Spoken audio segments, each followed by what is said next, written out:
Hi everyone. Oh, wait, let me get rid of this. I don't know how much stayed there, but anyways, that is our topic today.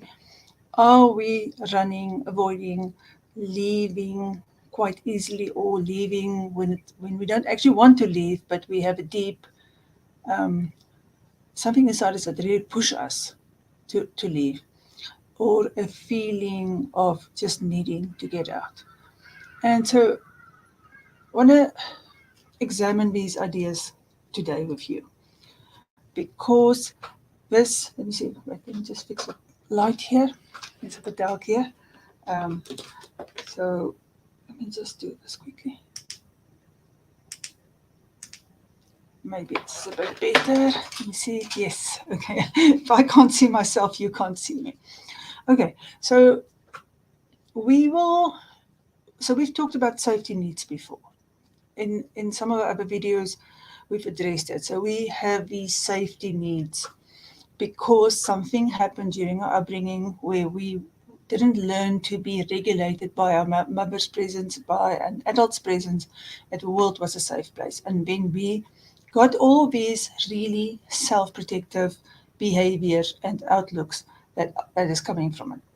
But now we want to go one step further. We want to actually see how we self-sabotage ourselves, because this is one of the biggest ways in which we self-sabotage. So I'm just going to recap again. Oh, by the way, if you're watching live, because I didn't schedule this, I'm just showing up, please comment for me, tell me if sound is good, if you can hear me, because today I've got a good chance here. I don't have any rainstorms, no thunder, no electricity forecast, no load shedding, nothing happening in the next 10, 15 minutes. So I actually have a chance to really speak about this important subject. So how do we see the running away, which we think we are doing a really good thing for ourselves, as self-sabotaging? Now, I want to just look at the broad patterns that we have first before we start, because if you are somebody who is hanging on, and then you're like, okay, I'm done, and you've been hanging on for way too long and fixing the other person and not taking care of yourself, and other person's needs are more important than your own, and you're always willing to do more and be more and stay, then you're not the one who's self-sabotaging by running. You're the one who's self-sabotaging by staying. And usually these two opposites attract, unfortunately, because this is the perfect way to set up a codependent relationship, because the one is always willing to work harder on the staying part than the other and will easily forgive. Now, the one who self-sabotages by running can do the running in all kinds of ways. It can be an actual physical running. It can be an addiction. It can be an unwillingness to talk, to communicate. It can be a feeling that you just have to get out. And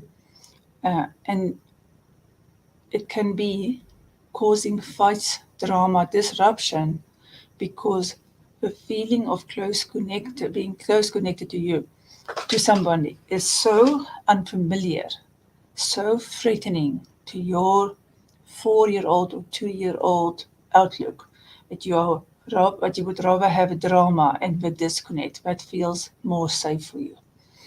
And while we say this, none of this is on purpose. It's all subconscious.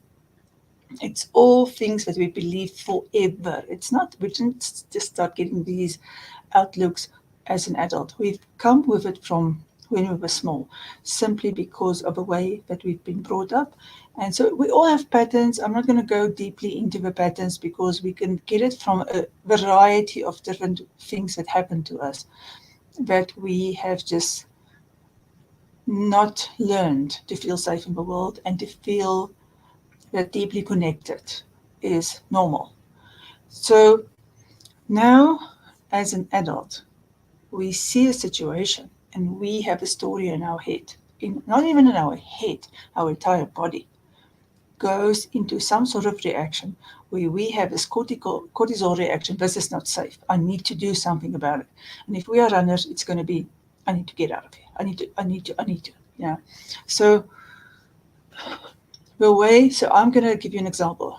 In therapy, when I have a client with me who is somebody who has so many safety measures, it's going to show up in a variety of ways. So it's going to be sometimes somebody's just late every time, or just don't communicate, or is very, very self protective, very, um, very fast to explain. If you want to tell them something new, explain, over explain, and and to try and tell you what happened to my light now. I have no idea what happened to my light. How weird is this? Let me just fix this again. I don't know what happened here. I don't know what happened.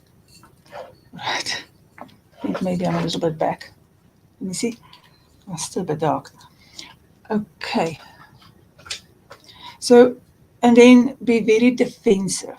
Very defensive. If it must just look like it's criticism, very defensive and very under committed to the process without getting very excited and really eager to start to do things differently. Rather, stuck would be the word.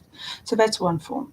Another one would be a client, whenever you get to something where you are unraveling something that feels deeply, deeply unsafe, will just not continue working. Happens a lot. Then there are the clients who will actually push you, actually be really want to push you to see, are you still going to like me if I'm a little bit nasty, or if I don't pitch up, or if I didn't do uh, the homework we agreed to, the task, the challenge, or whatever it is that we mutually agreed to. Um, are you still going to like me? Am I still going to be acceptable to you? There is the clients who will break off the therapeutic um, process way too early, because it just feels to them that if they get healthy, they're going to have to move on from someone who is very important to them. And so these are regular fears. And any therapist is supposed to know that there will be people who push you, and that you are supposed to stay regulated. You are supposed to be not triggered by this. You have to provide that safe place for your client that they never have had. That's what your job is. And therefore, you have to let them grow to the point where they decide to trust you, because you can't help anybody until they decide to trust you. Now we go into relationships, and you don't have that person in your life, because on the other side, you have somebody who's easily triggered. And you try and do these same things. And boom, the next minute you're on a hamster wheel relationship. Big fight, not talking to each other, big makeup, sweep everything under the rug, same thing happens again. And it happens and happens until somebody is fed up and run. Um, and so the, the, the therapeutic process is the one that helps us to trust just one person, because once you can trust one person, and it has to be a regulated person, you can learn to trust yourself, and you can learn to trust other people, in spite of them not being very regulated themselves, are not a threat when you learn how to regulate. So our job is really to become aware of our own patterns of withdrawing, running, not committing, creating havoc, causing a fight, testing, checking. Do you really like me? Do you really love me? Are you going to leave me? Are you going to tell me I'm not acceptable? Are you going to tell me I'm fatally flawed? And that's like one that happens with therapists. Are you going to tell me I'm fatally flawed and that you actually can't help me and I'm a lost case? And no, it's not going to happen, because what we need to create is a safe space for you where you can learn to regulate yourself. So we have to notice our own patterns. We have then got to go to the second thing, which is extremely important.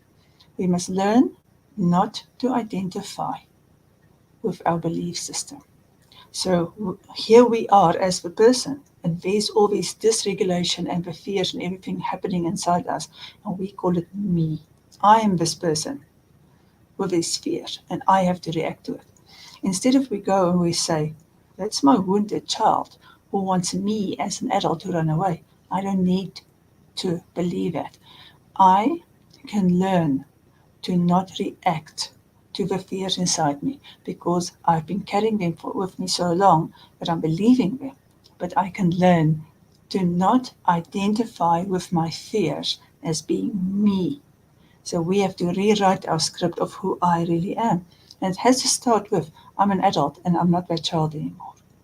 And for that, it's really hard to see our blind spots, but that's such a good place to start. So if you are a runner and you know this is something you do, this is a great place for you to start. Okay, so let me see, because I'm live, if there's any questions. I don't see any questions. I don't. Okay, and hi, Almarie. And if you come in and you watch the replay, please give me a heart. I love a heart. Give me comments, give me likes, please share. And next week, I will do another short one for you. I hope this helps you. If it does, let me know. If you have more questions, talk to me. If you need somebody to help you through this, I'm more than happy to be that person for you. So until next time, I am going to leave you. While it's all calm, I've managed to do a whole recording without any drama. I'm very happy about that. Not even Muffin is here near me. I don't know where Muffin is now.